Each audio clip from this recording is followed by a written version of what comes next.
Vamos orar, pessoal, colocar diante de Deus o nosso tempo aqui, falar com o nosso Pai.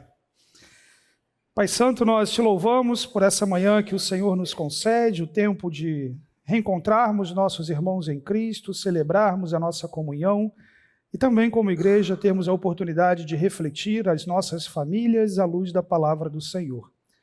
Pedimos, ó Deus, que o Senhor conceda a cada um dos meus irmãos uma boa atitude diante da tua palavra e nos conceda a graça para que possamos sair daqui engajados com os propósitos que o Senhor tem para a nossa família. Nós te louvamos e somos gratos ao Senhor, em nome de Jesus. Amém. Muito bem, pessoal, o mito da família perfeita. Quando nós somos colocados diante de um tema assim, em certa medida nós já começamos o nosso tempo entregando a direção que nós vamos. Já estamos dizendo, família perfeita se trata de um mito, família perfeita, de alguma maneira, que não tenha absolutamente nenhum tipo de problema, nenhum tipo de conflito, nenhum tipo de desafio, é algo que destoa da realidade tanto bíblica, como também da realidade do nosso dia a dia. Eu não sei quantos de vocês já tiveram a oportunidade de assistir um filme, em português o nome dele é Amor por Contrato, em inglês é esse The Jonases. E basicamente o filme fala de uma família, papai, mamãe, um casal de filhinhos, e essa família chega naquele bairro e eles se tornam a sensação do bairro. Eles têm a melhor casa, o melhor carro, os filhos estudam na melhor escola, eles são inteligentes, populares, eles vestem os itens da última moda. O pai e a mãe são capazes de interagir em conversas profundas, rapidamente desenvolvem alguma importância no contexto daquela sociedade, muito rapidamente todo mundo quer ser igual a eles. Todo mundo quer ter o que eles têm. Todo mundo quer falar como eles falam, ser amigos dos filhos deles. No entanto, a grande questão desse filme é que essa família se trata de uma estratégia de marketing. Esse homem, essa mulher, esses filhos não são uma família de verdade. As roupas que eles vestem fazem parte de uma campanha de inserir um novo produto naquela sociedade. O carro que ele dirige com a finalidade de gerar desejo no público-alvo ao qual ele está inserido. Aos olhos humanos, uma família perfeita. Na realidade, uma família feita para vender um mito. O mito de que você pode ser o mais importante, o mais influente, o mais poderoso, aquele que mais capitaneia, em certo sentido, a atenção e volta ela para si mesmo. O fato é que o filme se desenvolve com uma série de crises importantes que mostra que mesmo uma família fabricada, mesmo uma família unida com o propósito de ganhar dinheiro, é uma família que vai atravessar desafios importantes e que trará sobre ela, essa é a tônica do filme, uma desgraça importante, assim como sobre aqueles que estão no seu entorno. Mas o ponto é, já brincamos um pouquinho aqui, mas a família perfeita existe? A família perfeita, em alguma medida, ela existe. Veja, quando nós olhamos para a Bíblia, não faltam exemplos de famílias problemáticas. Quando nós olhamos para a família do nosso Salvador, uma família piedosa, José era um homem piedoso, Maria uma mulher piedosa, Senhor Jesus, nós vemos uma crise importante com seus irmãos, o rejeitando. Tudo bem que não deve ter sido coisa fácil crescer ser irmão de Jesus, né? Família perfeita efetivamente não existe, meus irmãos. Mas existe graça de Deus. Graça de Deus que permeia os nossos lares e nos coloca diante do alto padrão da santidade e perfeição de Deus e nos insere na dimensão de caminharmos para essa intenção, com nossos erros, com nossos acertos, mas banhado de graça. Então, em primeiro lugar, qual é a origem do mito dessa pressão pela imagem de perfeição? Num tema como esse que temos trabalhado na igreja de família inteira, talvez os textos que nós mais seremos colocados diante e sendo colocados também diante de diferentes aplicações, são justamente os episódios da criação do homem e da mulher e da constituição da família e do casamento. Em Gênesis 1, 27 a 28, a palavra de Deus nos diz: criou Deus o homem à sua imagem. A imagem de Deus o criou, homem e mulher os criou. Deus os abençoou e lhes disse: sejam férteis e multipliquem-se, encham e subjuguem a terra, dominem sobre os peixes do mar, sobre as aves do céu, sobre todos os animais que se movem pela terra. Quando nós somos colocados diante do texto de Gênesis, somos colocados diante de uma esfera de harmonia.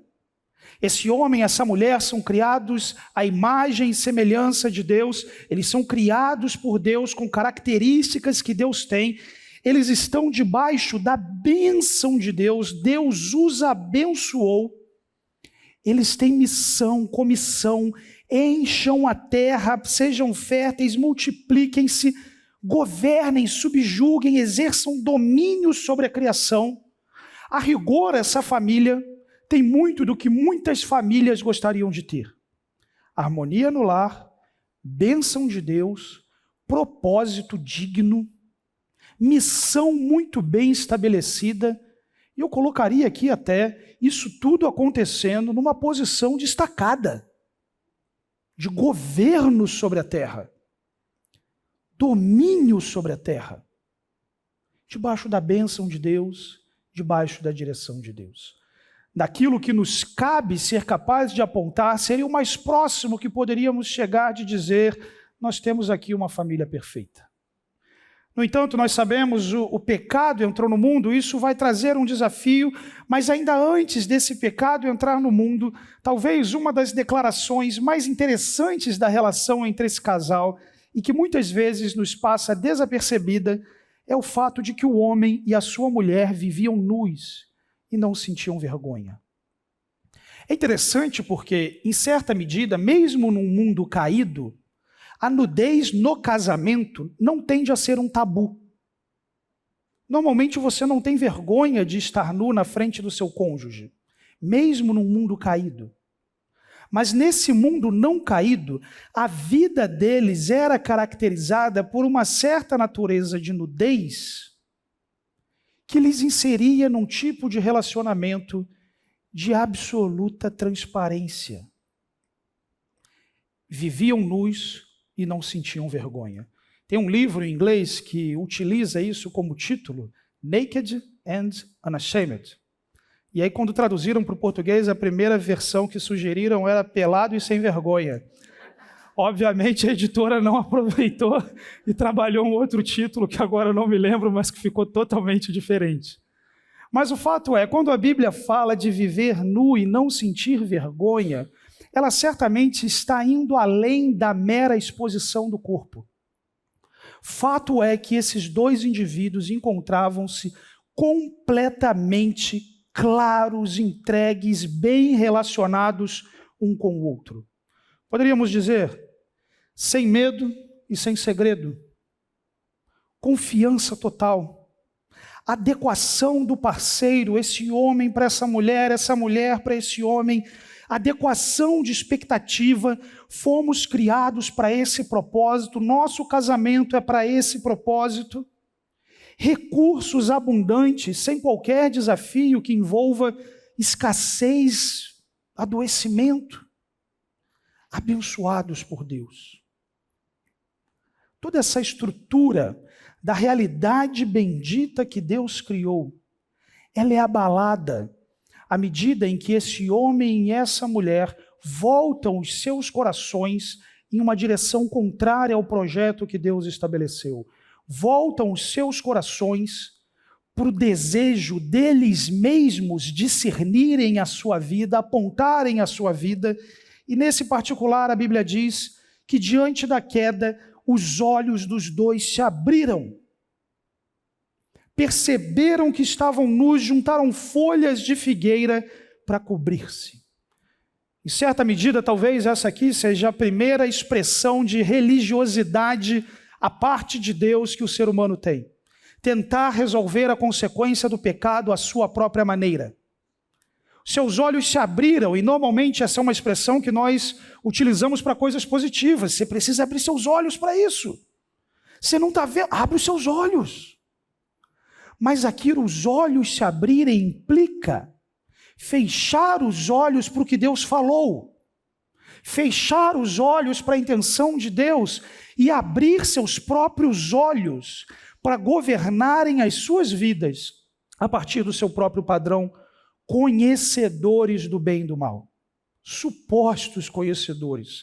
À medida que a partir daí o ser humano chamará o bem de mal e chamará o mal de bem. Nessa iniciativa, essa família tão abençoada por Deus, agora vê a dimensão da nudez, vê a dimensão da miséria, vê a dimensão da vergonha e tenta, de alguma maneira, resolver o seu próprio problema. E isso é característico.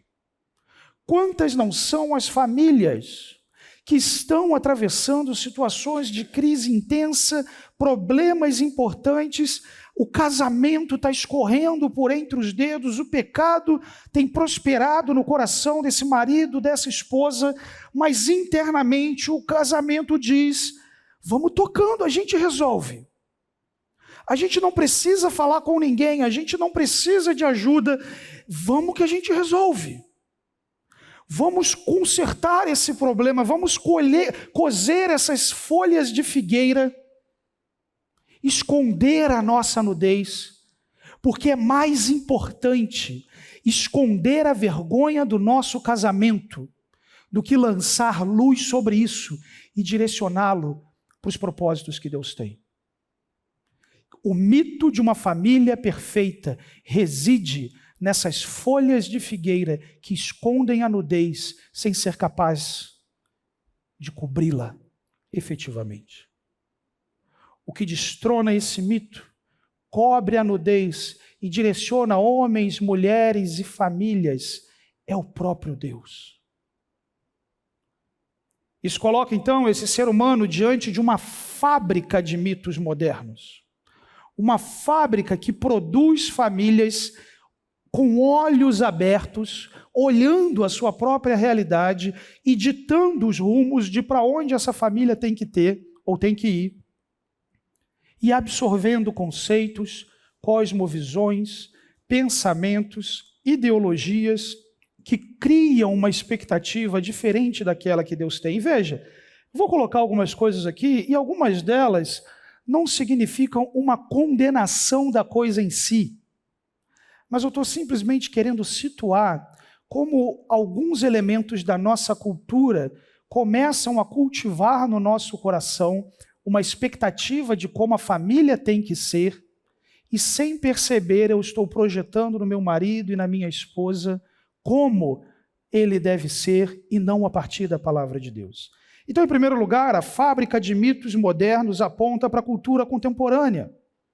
Em primeiro lugar, os nossos doramas. Temos dorameiras e dorameiros por aqui? Não tem problema você ver os seus doramas, aquela pessoa morrendo em câmera lenta, enfim.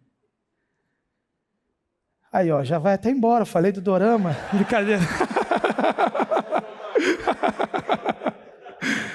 Mas, olha, não tem problema você ver o dorama. No entanto, você acreditar que o casamento, a família, é o tempo inteiro aquela rosa cheirosa, aquele homem cheio de maquiagem no rosto, aquela coisa envelopada, acreditar que aquilo ali que está sendo formatado e vendido como uma estrutura de romance, isso é para te entreter. É para te entreter, para você achar bonito, para você chorar. Ficar chorando lá porque o Jong Zunzan, sei lá o quê, conseguiu a mocinha que ele queria no final. É para você se emocionar. Agora, quando isso dita quem você deve ser como esposa ou quem o seu marido tem que ser, a gente tem um problema. Aí a gente tem um problema. Ou quando o seu marido não é assim, mas o diabo é astuto, no seu trabalho tem alguém que, nossa, ele fala comigo igual o dorama. Ele fala comigo igual o romance a gente esbarrou no trabalho. Será que é? Isso é mito. Isso é perigoso. Cuidado para que essas emoções que o entretenimento são capazes de trazer comecem a ditar a percepção que você tem sobre quem o seu marido tem que ser, a sua esposa tem que ser, ou o casamento tem que ser. Filmes. Quem nunca torceu pelo adultério no filme? O filme constrói aquele marido, aquela esposa, que o casamento está quebrado. E de repente surge no ambiente externo de trabalho ou o que for, uma pessoa que é tudo que o marido não é. E em dado momento você está torcendo. Não, ela tem que ficar com esse cara. Ele tem que ficar com essa moça. Eles não se merecem. E sem perceber, você começa a cultivar uma mentalidade que aponta na direção de um mito. O mito de que aquele conquistador e aquela conquistadora vai colocá-lo na dimensão de uma família e esquece que conquista, romance, atração é totalmente diferente ou é insuficiente, na verdade, para descrever o que é casamento, rotina, dia a dia, que tem sim romance, atração, mas que tem muito mais. E eventualmente aquele conquistador e aquela conquistadora está interessado numa noite, não numa aliança. Está interessado numa conquista e não num pacto. É mito achar que o conquistador e a conquistadora seriam um bom marido ou uma boa esposa. Nos filmes, a coisa termina com o adultério consumado e aquela pessoa livre para uma nova relação.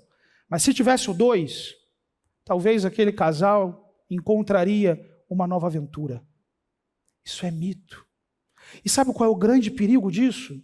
É que às vezes são gastas 1, 2, 3, 4 horas consumindo semanalmente uma cosmovisão de família que é moldada pela cultura, que tem uma agenda. Ninguém faz um filme, uma série, um livro sem uma ideologia. Todo mundo tem, ninguém é neutro.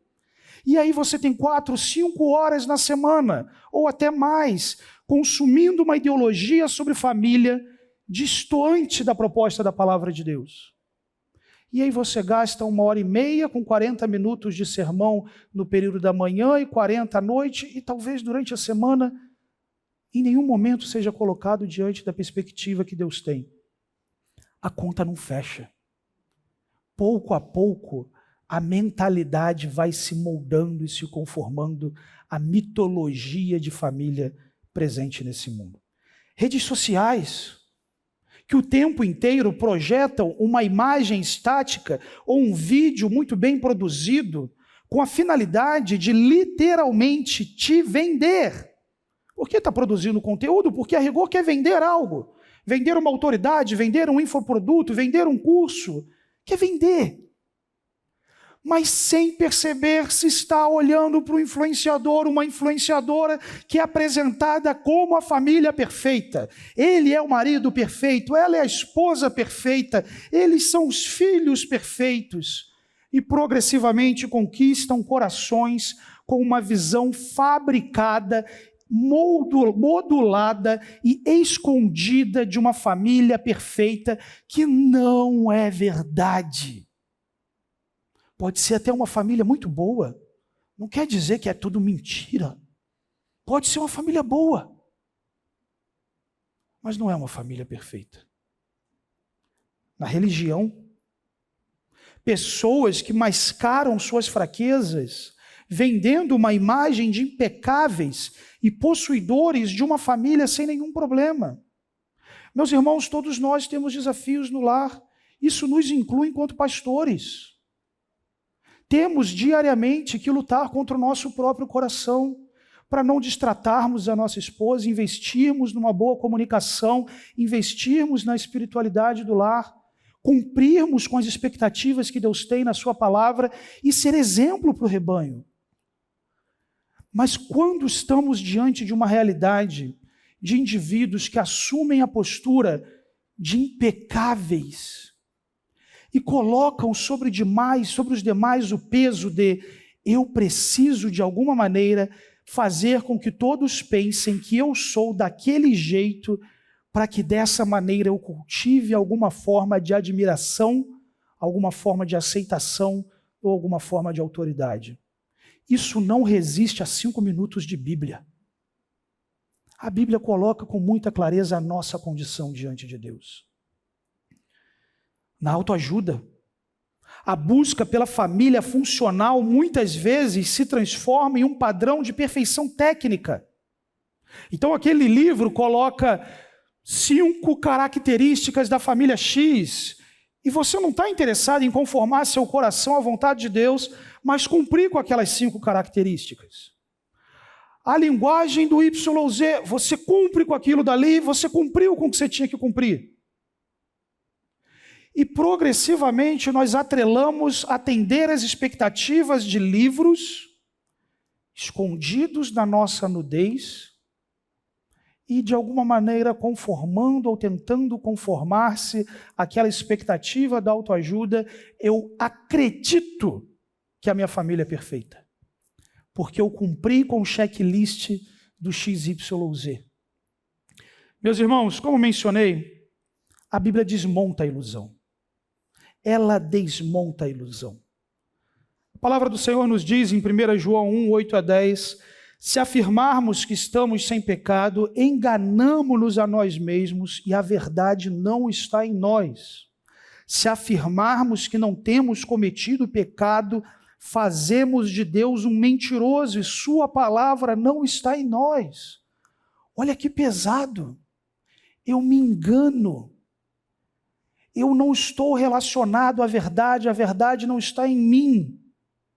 Eu chamo Deus de mentiroso, a palavra dele não está em mim. Quando eu vendo e absorvo o mito de uma família perfeita, na realidade o que eu estou fazendo é, em primeiro lugar, eu mesmo me tornando mentiroso e mentindo para mim mesmo e me enganando, e ao mesmo tempo declarando que Deus é mentiroso, porque foi ele mesmo quem disse que todos nós somos pecadores. Isso é muito sério. Agora, se a Bíblia desmonta essa ilusão, e se ela nos coloca debaixo desse cenário de que a vida nesse mundo caído envolve lidar com seriedade com o pecado e não fingir que ele existe, isso vai apresentar perigos importantes quando você quer acreditar no mito e não em Deus. Deus diz que temos pecados e temos que lidar com seriedade com o pecado.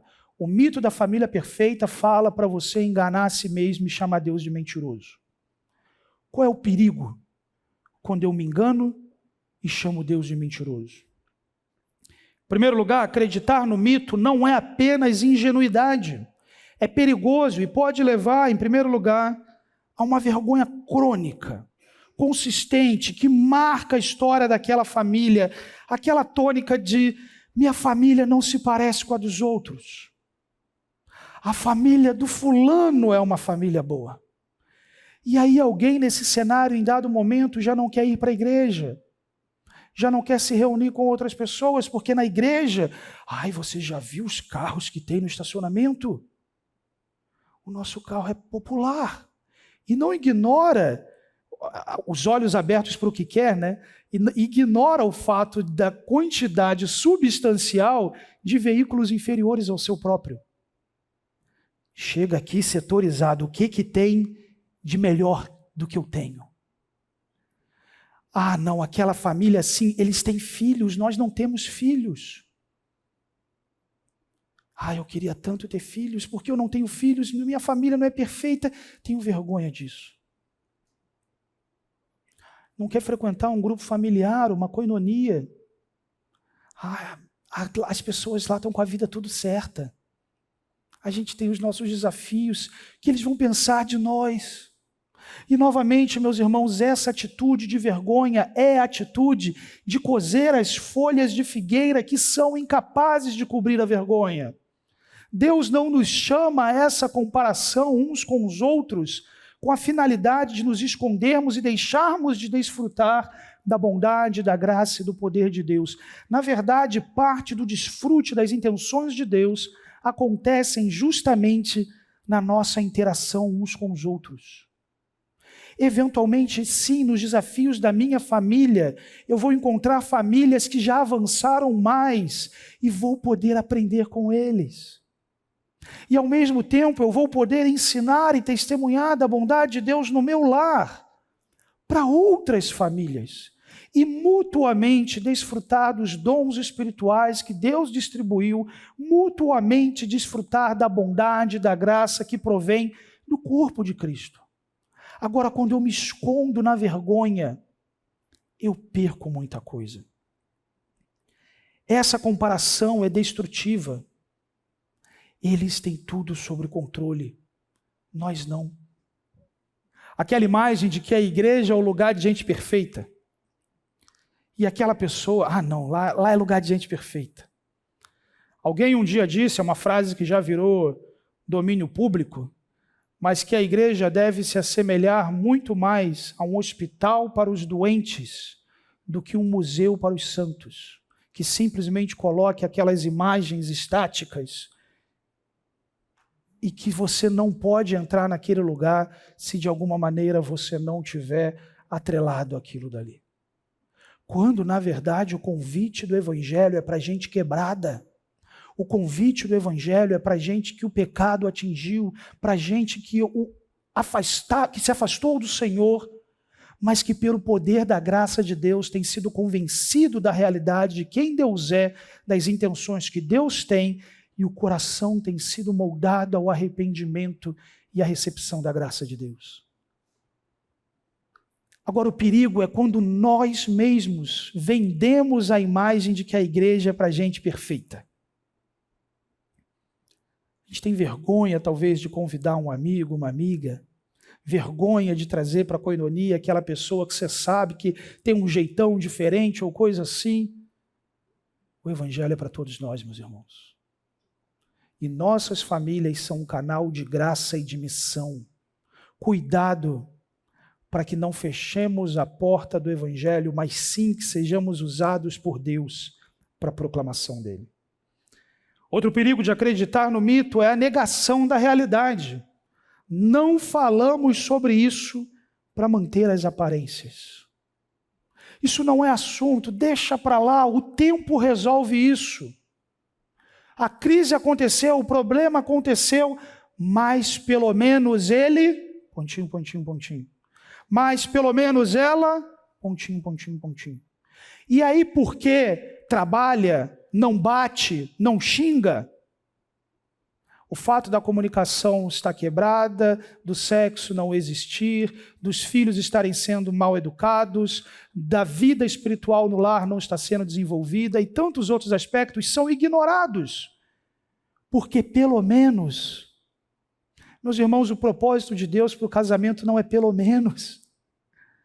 O propósito de Deus para o casamento é que olhemos para o padrão de Deus, aquele que ele estabeleceu em Gênesis, e pela graça dele, mediante o Evangelho, mediante a salvação, pelo poder do seu Espírito, que individualmente marido e mulher sejam encontrados rendidos diante do Senhor, e uma vez nessa condição, conformando os seus corações ao padrão da graça, que envolve submissão, envolve liderança, envolve amor intenso, envolve respeito, envolve o caráter de Jesus e envolve entender que essas coisas não são download.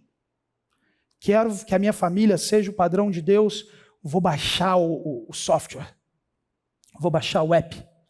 Entro na loja de aplicativos do céu, família perfeita, faço download, instalo, aquilo ali se atualiza automaticamente, como acontece no celular, e pronto, está resolvido. Não.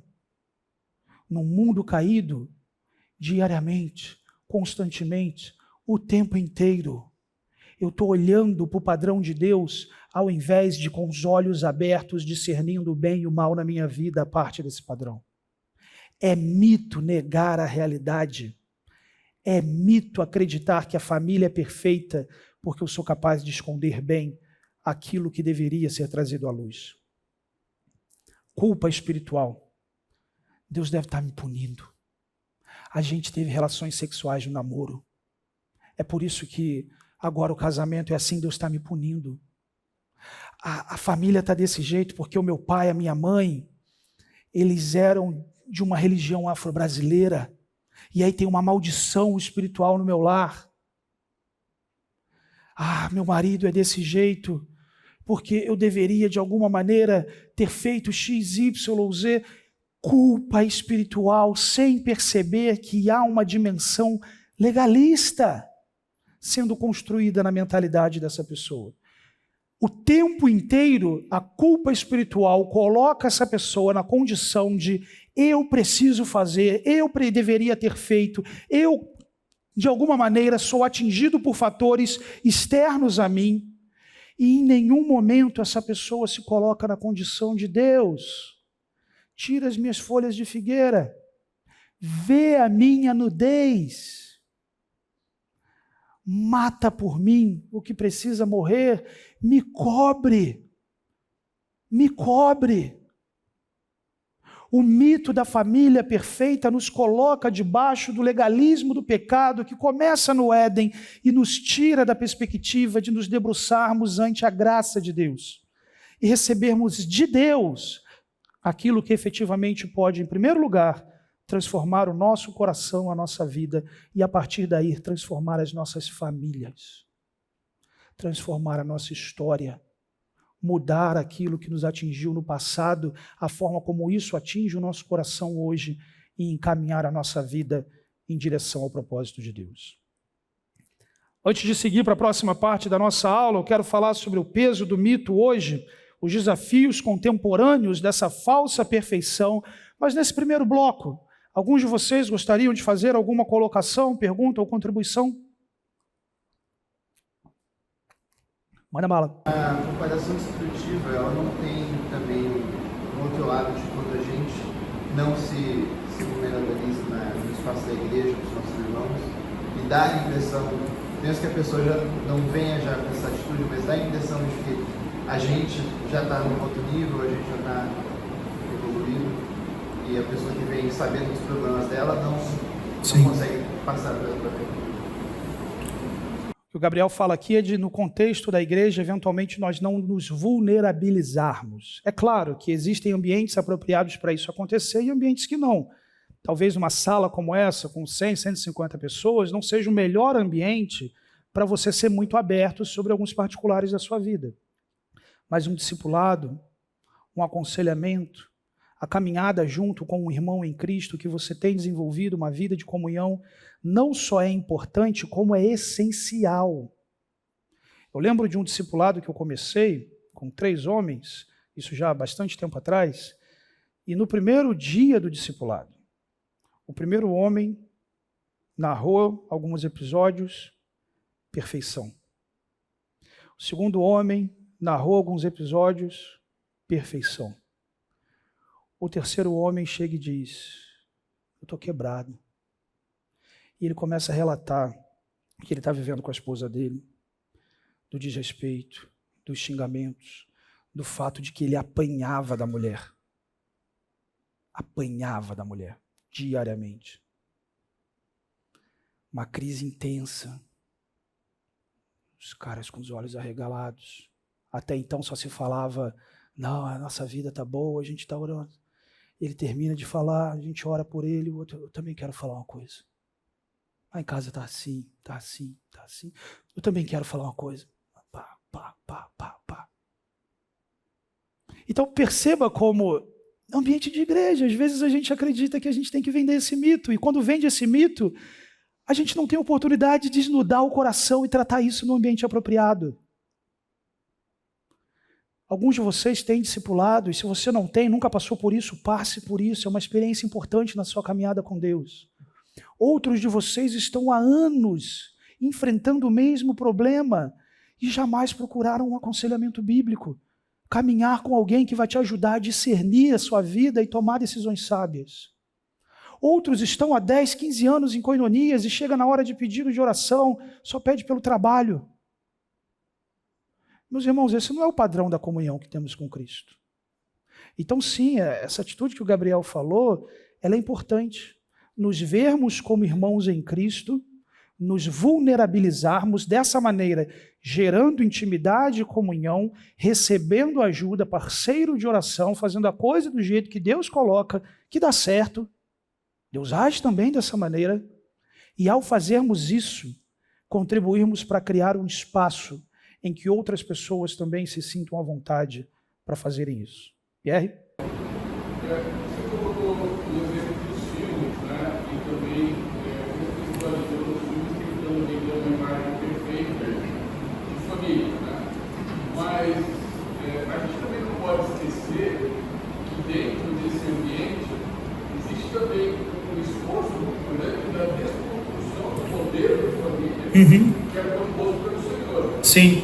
Então, você está assistindo um filme que tem um tema, uma história, e do nada aparece uma imagem mostrando outro modelo, às vezes até sem sentido. Sim. Mostrando aí um forte movimento, um esforço de determinados filhos de fazer essa desconstrução.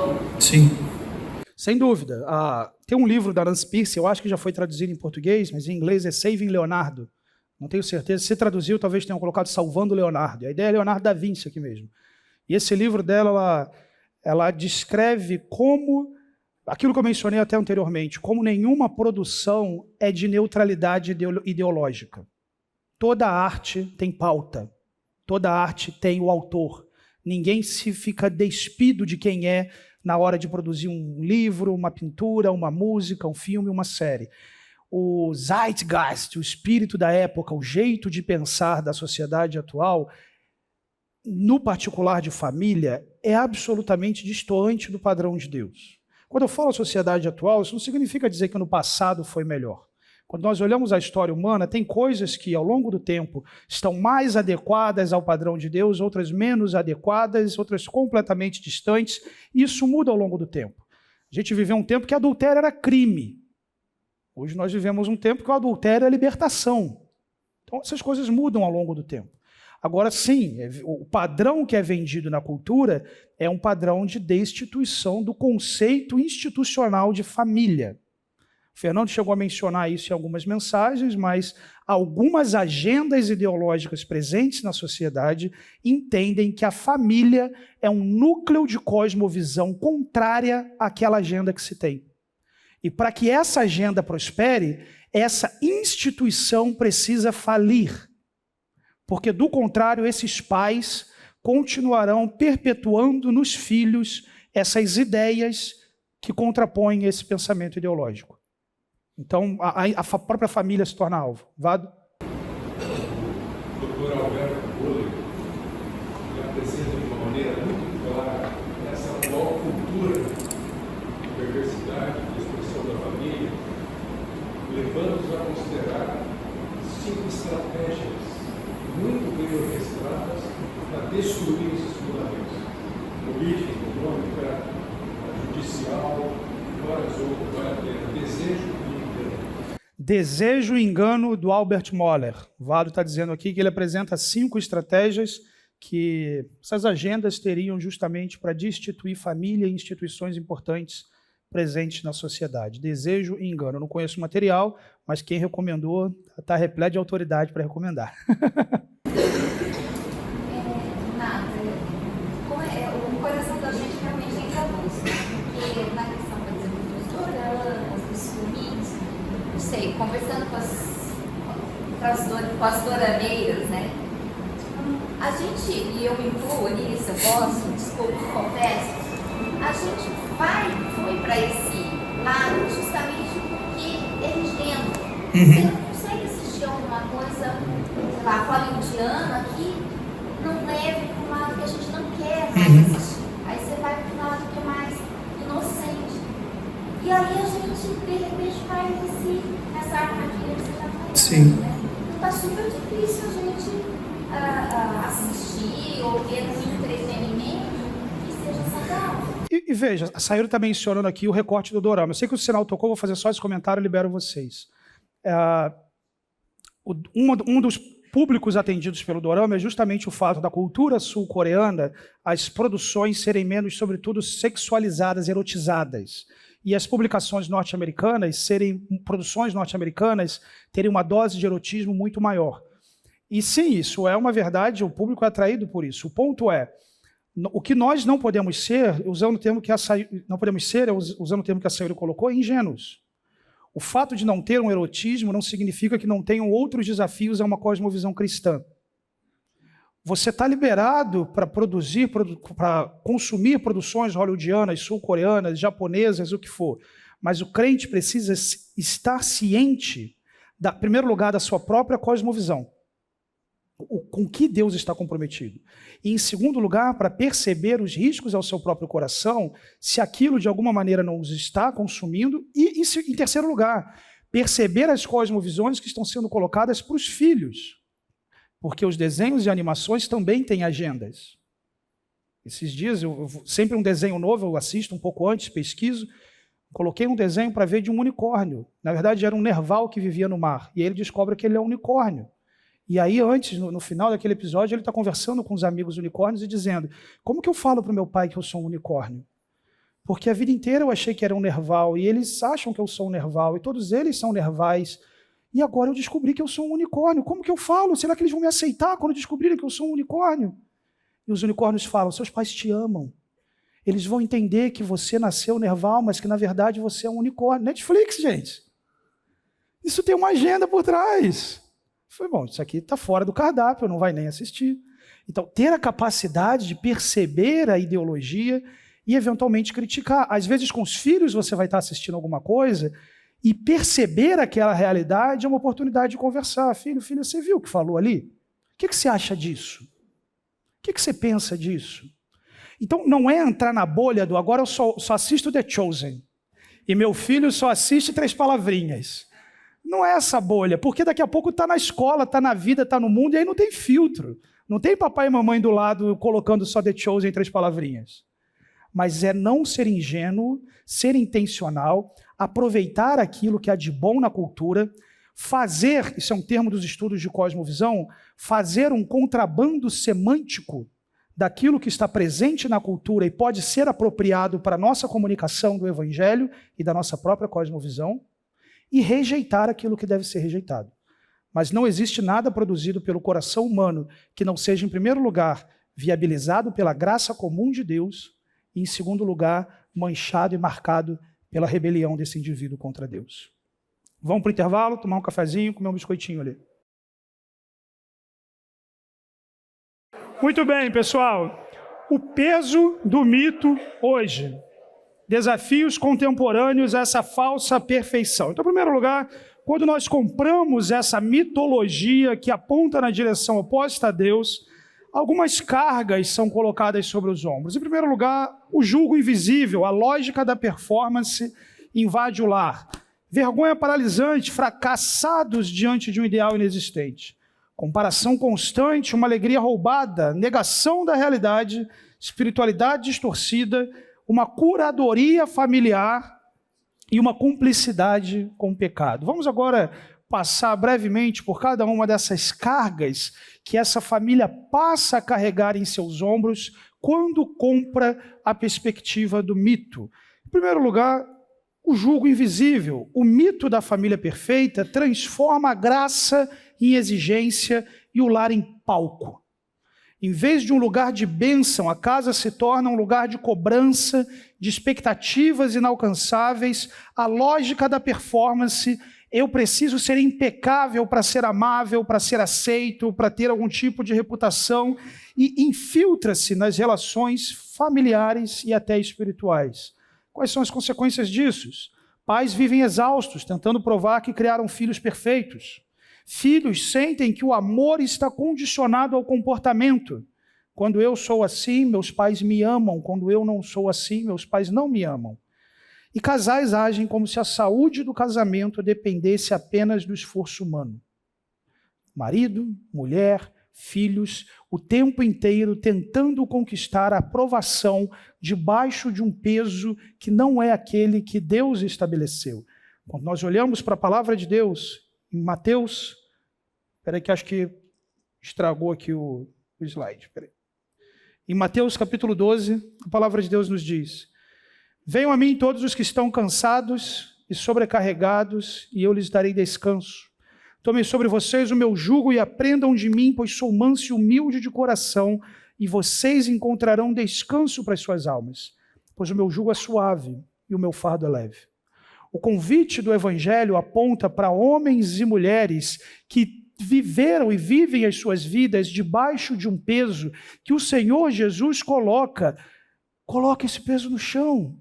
E agora receba o peso daquele que é manso e humilde de coração. O padrão que esse marido, que essa mulher, que esses filhos vão ter para o relacionamento no contexto da família, para o desfrute do amor, é o Senhor Jesus. E o fardo de Jesus, ele é leve, Jesus diz, é suave, não porque ele é pouca coisa, não porque ele é fácil ou coisa assim. O discipulado de Jesus, na verdade, cobra um preço importante, mas sim porque é a intenção de Deus. É o que Deus quer, e mais do que isso, alcança o que Deus deseja alcançar. Se eu digo para você, carregue um saco pesado, sem destino, você vai andar daquele jeito até o ponto que você não ande mais. Agora, quando você recebe o peso apropriado que Deus formatou para trilhar o caminho que Ele determinou, na distância que Ele determinou, você sabe, isso aqui chega até o fim. O convite de Jesus é para que deixemos os fardos da necessidade de aprovação por critérios pecaminosos e humanos e absorvamos o fardo do Senhor Jesus, da graça de Deus, da imitação de Cristo, da caminhada com Ele. O padrão de Deus para os lares é a mansidão e humildade encontradas no coração de Jesus. Mas os desafios continuam. Há uma vergonha que paralisa. Já exploramos aqui a vergonha, um dos primeiros frutos do pecado. No Éden, Adão e Eva se escondem não de Deus, não somente de Deus, mas também um do outro. E o ser humano tenta lidar com a sua inadequação, de alguma maneira fabricando essas aparências. O que nós temos? Pais que escondem fracassos para não parecerem incompetentes. Vocês não sabem a quantidade de homens que chegam em casa e vão ficar ali uns 5 a 10 minutos dentro do carro, pensando como ele precisa estar quando sair daquele carro, por toda aquela carga do dia, que agora ele precisa tirar a pressão e sorrir. Para de alguma maneira fingir que está tudo bem. Filhos que não confessam suas lutas por medo de decepcionar. Às vezes você tem um menino adolescente na sua casa, completamente dominado por pornografia, mas que não tem a menor coragem ou liberdade de abrir o coração. Isso é triste. Cônjuges que mascaram crises para manter a imagem de casal ideal. Em casa já não dormem no mesmo ambiente, em casa já não se falam, em casa o conflito é constante. Mas na rua, nas redes sociais, na igreja, a coisa é diferente. Todo mundo acha que vai tudo bem. Quando nós olhamos para a Bíblia, e veja, aqui não é um texto que está falando a rigor para a família, mas faremos uma aplicação sobre isso. Isaías nos diz: não tenha medo, você não sofrerá vergonha, não tema o constrangimento, você não será humilhada, você esquecerá a vergonha de sua juventude, não se lembrará mais da humilhação de sua viuvez, pois o seu Criador é o seu marido, o Senhor dos Exércitos é o seu nome, o Santo de Israel é o seu Redentor, ele é chamado Deus de toda a terra. No seu contexto original, o texto fala do convite que Deus está fazendo a Israel para tirar os olhos da vergonha que os marcou no passado e voltarem os seus olhos para a redenção, voltarem os seus olhos para o Criador. Num certo sentido, muitas famílias atravessam o mesmo que essa nação atravessou, tendo suas vidas marcadas por essa vergonha. E ao invés de olhar para a vergonha, ser marcado pelo padrão da vergonha, o convite que a Bíblia nos apresenta é transformar essa vergonha em arrependimento e confissão. olhar para a redenção e perceber que nós temos um Pai, nós temos um Deus no texto, nós temos um Criador e marido, santo e redentor. E diante dele, diante da redenção que ele promove, do perdão que ele oferece, vermos a nossa vergonha convertida em celebração e adoração a Deus. A comparação constante. Veja, meus irmãos, comparação é o combustível do mito. A família deixa de viver a sua vocação diante de Deus e passa a medir o seu valor pela régua dos outros. Redes sociais, conversas superficiais, padrões culturais que vão alimentando essa sensação de que está atrasado, de que está abaixo da média, de que alguma coisa sempre está fora do lugar. Tem 2 estudos aí, eventualmente, que você pode considerar mais. A primeira delas é essa chamada teoria da comparação social. A ideia que as pessoas têm uma necessidade de avaliar as suas opiniões, suas habilidades, suas características, e na ausência de um padrão estabelecido, ela faz isso com outras pessoas. Mas o que é interessante é que a Bíblia nos apresenta qual é a régua da nossa comparação. Já mencionei, é o Senhor Jesus, a sua mansidão, a sua humildade, e isso vai ser sempre uma faca, uma espada de 2 gumes aqui, porque por um lado, quando eu me comparo com o Senhor Jesus, eu jamais vou me ver na condição de alcancei onde eu tinha que alcançar. E isso vai nos manter humildes. Mas por outro lado, quando eu me comparo com Jesus, eu jamais vou me encontrar na condição de dizer eu estou sem qualquer tipo de padrão de comparação, estou alheio a tudo, porque a ação de Deus é formar a imagem de Jesus em mim, e Ele já está fazendo isso hoje. Isso é motivo de celebração. Quando Cristo é minha régua, eu não me orgulho, e eu também não me coloco debaixo dessa opressão das aparências. Um estudo feito em 2023, comparou, na verdade com 421 adultos, demonstrou que pessoas que de alguma maneira se envolvem cada vez mais em comparações com outras pessoas, passam algum tempo a definir a sua própria identidade, o seu sentido de si. À medida que pessoas que fazem isso em menor vigor, com menor intensidade, não somente passam a caminhar numa direção diferente, como desfrutam de satisfação conjugal mais intensa. Então, quando olhou esses 421 indivíduos, percebeu, esse pessoal que se compara muito tem casamentos infelizes. Enquanto pessoas cuja sua identidade não foi forjada na comparação dos outros, experimentam níveis mais altos de satisfação no contexto do lar. A Bíblia nos diz em Hebreus 12:2, olhando firmemente para o autor e consumador da fé, Jesus, o qual em troca da alegria que lhe estava proposta, suportou a cruz, não fazendo caso da ignomínia, e está assentado à destra do trono de Deus. Se quando eu olho muito para alguém, aquele estudo demonstrou que isso vai formando quem eu sou, o meu senso de si, a minha identidade, a Bíblia então diz, olha para Jesus. E permita que olhar firmemente para Jesus seja justamente isso que vai desenvolver o seu senso de si, à medida que o seu senso de si é Ele. É a nossa união com Cristo. A habitação dele em nós, o seu poder, a sua virtude, o seu caráter, a sua bondade.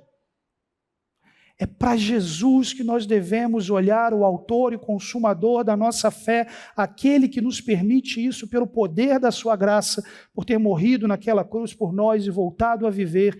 O poder do Evangelho é gigante para que eu tire os meus olhos de meros mortais e coloque os meus olhos no Senhor Jesus.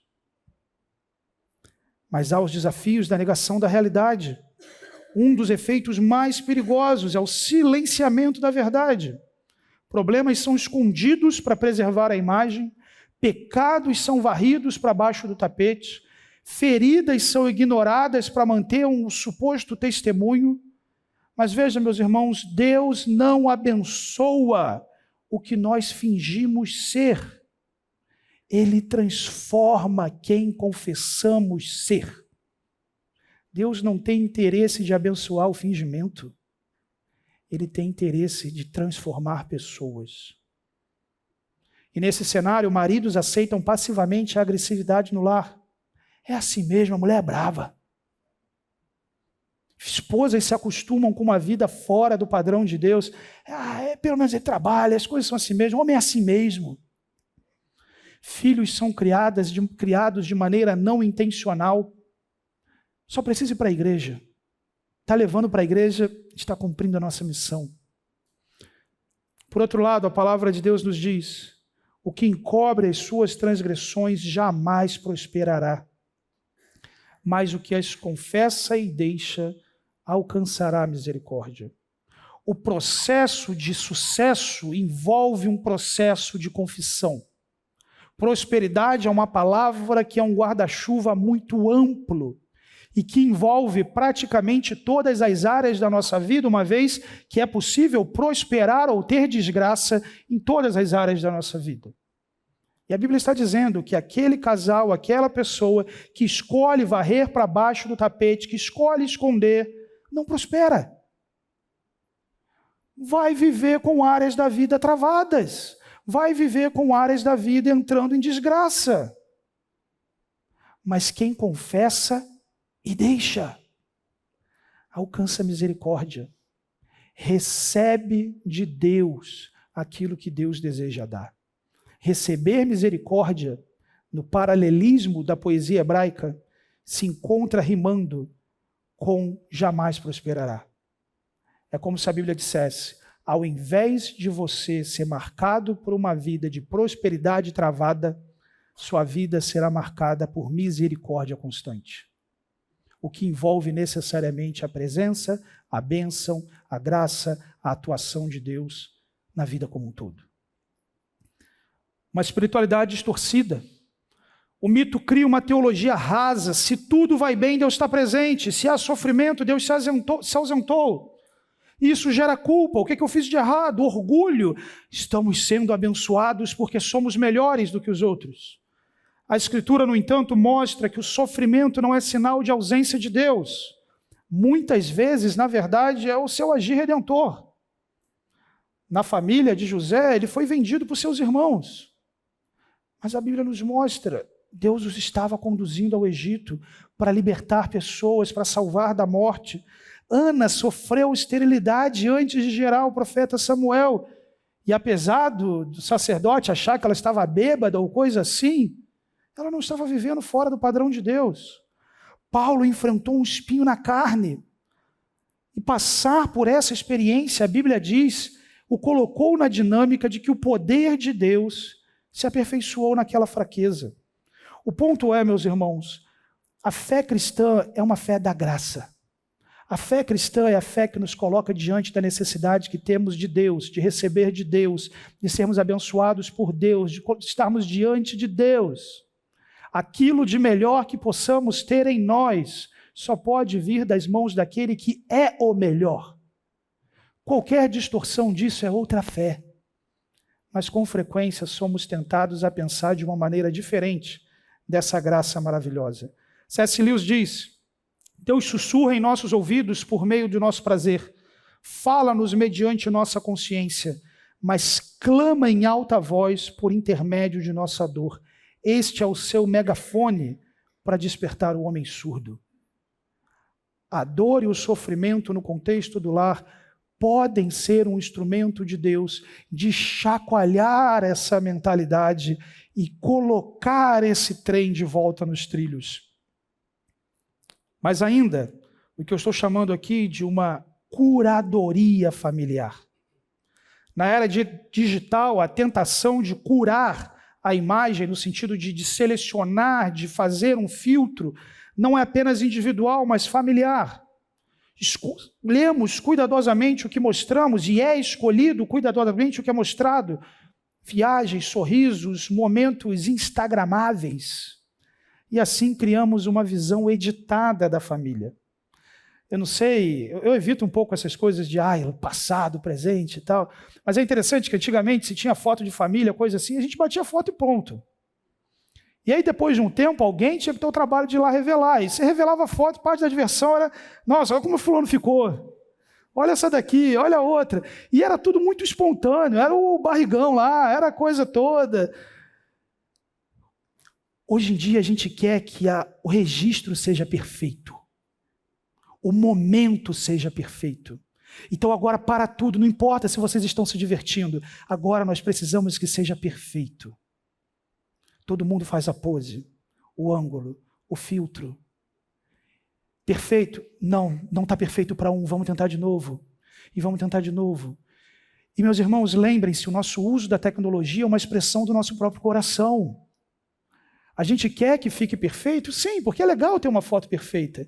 Mas isso acontece dentro de um escopo muito maior do nosso próprio coração, envolvido num jeito de ser sociedade, que há uma pressão importante para que tudo pareça perfeito. Para que tudo pareça sempre estar no lugar certo. A curadoria pode enganar os outros, mas não transforma a realidade. O melhor filtro do Instagram não muda a realidade do seu coração. Vender a imagem da família perfeita ou comprar a imagem da família perfeita vai te colocar numa zona de perigo e de juízo. A Bíblia nos diz em Mateus 23, 27, ai de vocês, escribas e fariseus hipócritas, pois sois semelhantes a sepulcros caiados. Por fora parecem belos, mas por dentro estão cheios de ossos mortos. Os irmãos sabem, aquela tumba, aquele sepulcro pintado, bonitinho, mas que efetivamente é um corpo morto que está ali. Novamente, boa parte do nosso feed é sepulcro caiado. Boa parte da sequência de stories é sepulcro caiado. Um algoritmo de sepulcros caiados. Bem maquiado, bem produzido, bem analisado, com técnica. Mas efetivamente, lá dentro a coisa fede. Cumplicidade com o pecado. De modo a conquistar esse espaço, projetar uma imagem de perfeição e poder, famílias podem trabalhar juntas em prol do pecado, aliando-se para construir mentiras, obter lucros desonestos e outras distorções da verdade. O caso de Ananias e Safira aqui é bastante emblemático, um casal que se une na mentira em função da projeção familiar. Alguns de vocês serão capazes de lembrar? Aqui, para quem está com a vista melhor vai conseguir pegar, senão você abre Atos 5, 1 a 10 no seu celular. Mas a Bíblia nos diz, um homem chamado Ananias, juntamente com Safira, sua mulher, também vendeu uma propriedade. Eles fizeram isso porque viram que isso aconteceu e efetivamente houve um agraciar por parte da igreja com Barnabé. Então Barnabé fez isso, ele foi bem visto, vamos fazer também para a nossa família ficar bem na foto.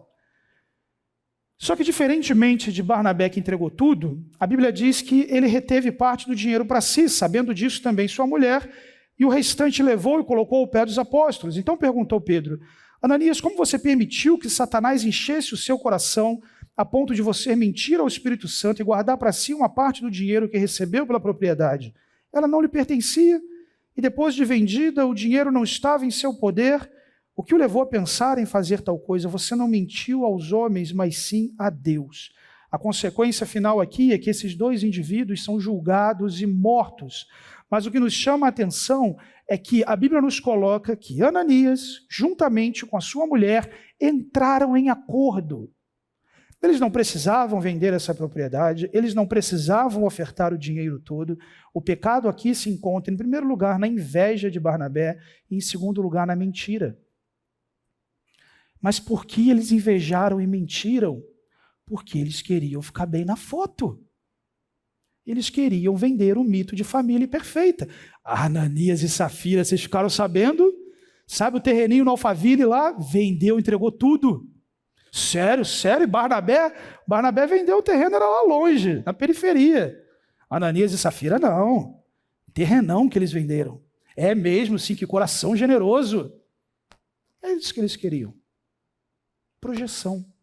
De alguma maneira que as pessoas olhassem para eles como uma família modelo, uma família inspirativa. Mas eles entraram em acordo para isso. Entraram em acordo com o pecado e com a mentira para projetarem uma visão falsa da realidade familiar deles. Em síntese, o mito da família perfeita não apenas gera frustração e dor, ele corrompe a espiritualidade do lar, substitui a graça por desempenho, alimenta a vergonha e comparação, silencia a verdade e banaliza o pecado, confunde bênção com conforto, faz da aparência um ídolo. Quando isso acontece, a família deixa de ser um espaço de graça, discipulado, testemunho e se torna um palco onde o que importa é a performance. Mas o Evangelho nos chama para o oposto.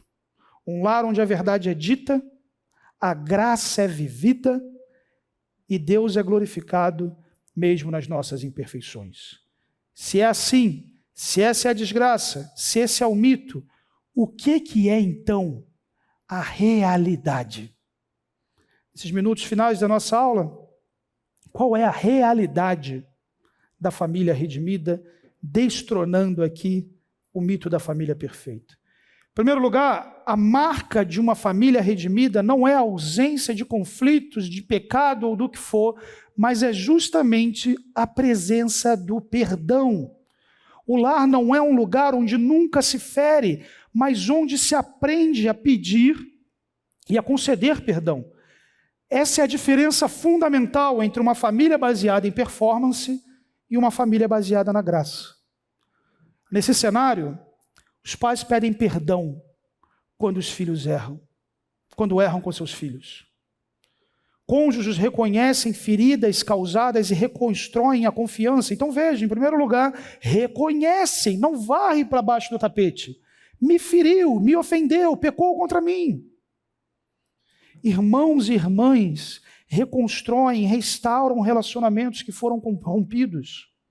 Os membros da família conservam uma disposição perdoadora. É interessante com a minha filha, eu sempre procuro deixar muito claro quando eu peco contra ela e peço perdão para ela. O que ela precisa lidar no coração dela hoje é que ela ainda joga muito na cara. Ela tem 4 anos, hein? Mas olha que interessante. Quando, por exemplo, eu a repreendi de uma maneira muito dura, e eu entendo que eu me exaltei, chego para ela depois e falo, filha, me perdoa, papai foi errado, perdi a cabeça, eu falei com você de um jeito duro, não é assim que eu tinha que falar, me perdoa. Minha filha é profundamente melancólica, então ela já fica emocionada, te perdoa. Então. Aí daqui a pouco, às vezes eu estou assim, ela fala, pai, você lembra daquela vez que você falou alto comigo, que você pediu perdão? Lembro, filha, eu falei com você, né? Papai errou, mas pedi perdão. Então, às vezes, do nada, ela solta assim. Você lembra lá que você pediu perdão? Você falou comigo, lembra que você errou? Então, eu lembro. Então, a gente está trabalhando ali. Mas essa ideia de que a gente também peca, eu não quero que a minha filha entenda que eu não peco, porque se ela entender que eu não peco, ela não vai entender que eu tenho um Salvador. Eu quero que ela entenda que eu preciso de um Salvador, que ela também precisa. Que o Deus que me perdoou é o Deus que pode perdoá-la. Eu quero que ela veja que ela me vê vendo uma vida de oração e de serviço a Deus, mas que ela entende que isso é possível pela graça de Deus, porque ela sabe a realidade do meu coração. O perdão deve imperar no lar, esse é o padrão de Deus.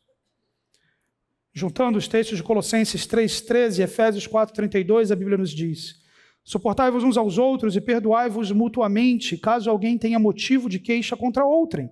Assim como o Senhor vos perdoou, assim também perdoai vós.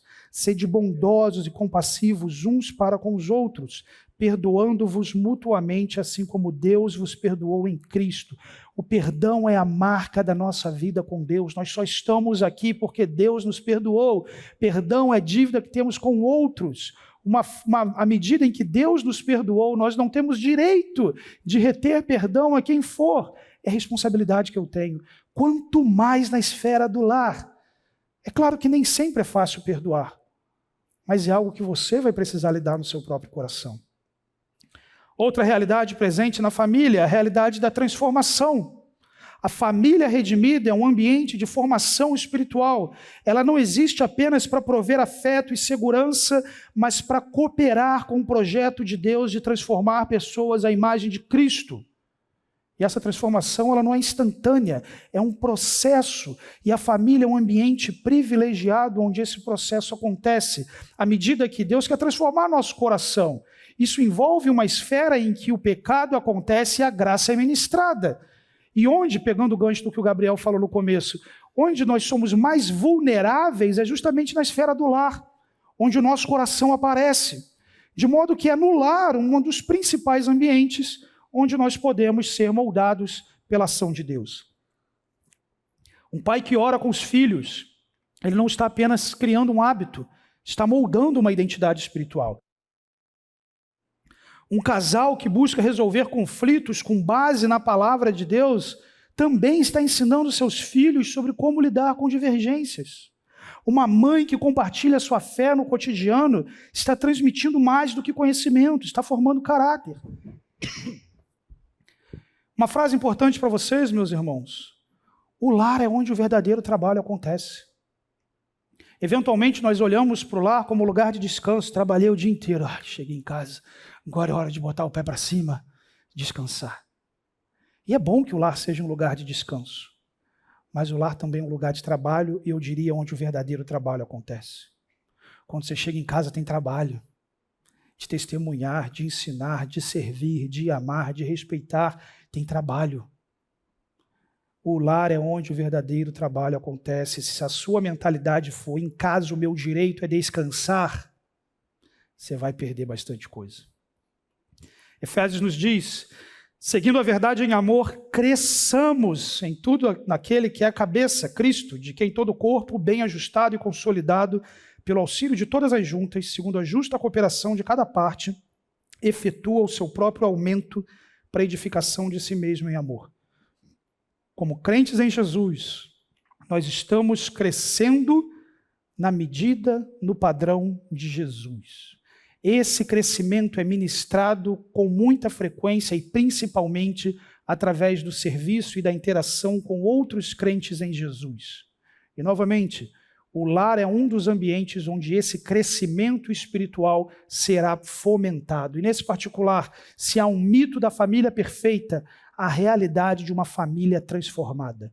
Primeira realidade, uma família perdoada. Segunda realidade, uma família transformada. Isso não é mito, isso é o padrão de Deus. Outra realidade, a realidade da autenticidade. A família redimida não vive isolada, ela reconhece que precisa da comunidade da fé e encontra nela sustento, correção e direção. A autenticidade não é exibir fraquezas para receber pena, comiseração, é sim reconhecer limites e abrir espaço para ser pastoreado, para receber orientação, ajuda. Buscar aconselhamento bíblico não é sinal de fraqueza, é sinal de sabedoria, de desejo de ver sua vida seguindo o padrão de Deus. Estar em comunhão com outras famílias não é opcional, é parte da estrutura do reino. Aprender com casais, com pais maduros, é um ato de humildade que protege, que fortalece. Os textos de Gálatas e Hebreus nos dizem: levai as cargas uns dos outros e assim cumprireis a lei de Cristo. E consideremos-nos uns aos outros para incentivar-nos ao amor e às boas obras. E não deixemos de reunir-nos como igreja, segundo o costume de alguns, mas encorajemos-nos uns aos outros, ainda mais quando vocês veem que se aproxima o dia. Então olha que interessante a estrutura do reino. No contexto familiar, os membros dessa família redimida cooperam para o crescimento espiritual um dos outros. E como corpo de Cristo, todas essas famílias imperfeitas que nos ambientes dos lares têm contribuído para a formação um do outro, se juntam em uma grande família de irmãos e irmãs em que cada um coopera, encoraja para que o outro continue crescendo. A igreja é parte essencial do nosso processo de crescimento e transformação espiritual. Em síntese, a família redimida não é perfeita, mas vive sobre a realidade do Evangelho. Ela é marcada pelo perdão, porque entende que relacionamentos saudáveis não se constroem sem arrependimento reconciliação e graça. Ela busca transformação, cooperando ativamente para que Cristo seja formado em cada membro por meio da instrução, do exemplo e da vida cotidiana. Ela valoriza a autenticidade, reconhecendo seus limites, pedindo ajuda, caminhando em comunhão com o povo de Deus. Quando isso acontece, o lar deixa de ser palco e se torna de fato um espaço de discipulado, de missão, onde a graça de Deus é experimentada, a fé é transmitida, Deus é glorificado. Mito é aquilo que nós falamos anteriormente, realidade é perdão, transformação, autenticidade, e esse é o desejo de Deus para as nossas famílias.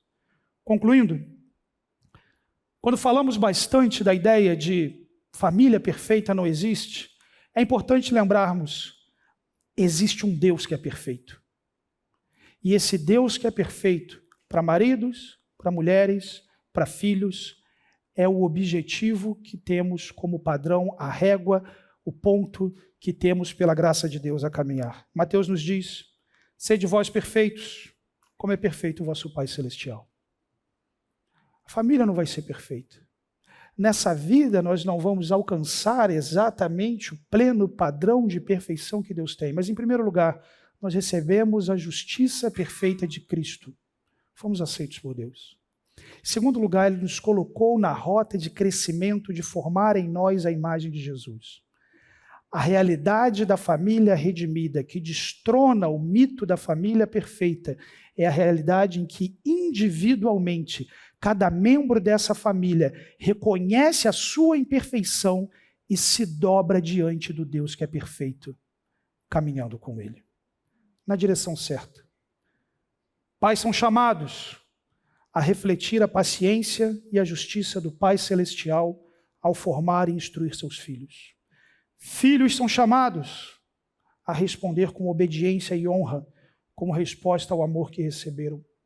Cônjuges são chamados a amar e respeitar, desenvolvendo o propósito de Deus. Todos os membros da família são chamados a servirem uns aos outros com humildade, com graça e com verdade. Isso não somente é realidade, como é a estrutura de bênção que joga fora aquela tanguinha de figueira e nos coloca diante da esfera da bênção, da graça, da proteção e da direção de Deus. Vamos orar?